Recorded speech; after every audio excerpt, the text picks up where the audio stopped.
नैना रे, धड़कन में तू ही तो बसी है। मन भावे रे,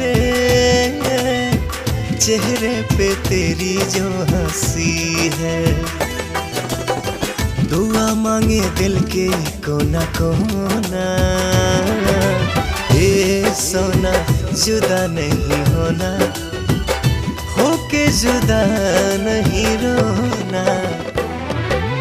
ए सोना जुदा नहीं होना, ए सोना जुदा नहीं होना।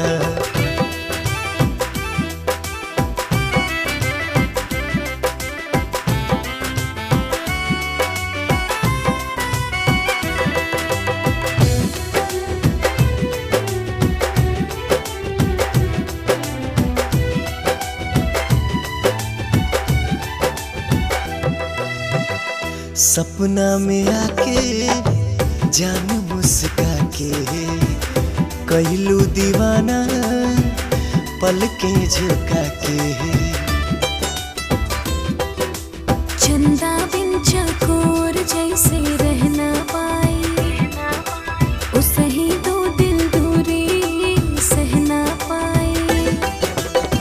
सांवली सलोनी तू सलोना, सोना जुदा नहीं होना, होके जुदा नहीं रोना। ए सोना जुदा नहीं होना, ए सोना जुदा नहीं होना।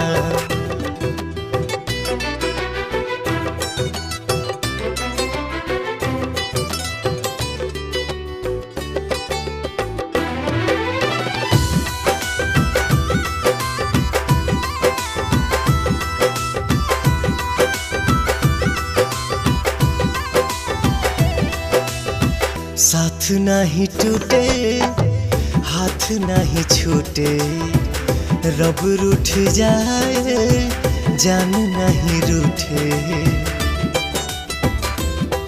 अब प्यार ही पूजा बा, प्यार ही माया, हमरा पे बा सजना बस तुहरे साया।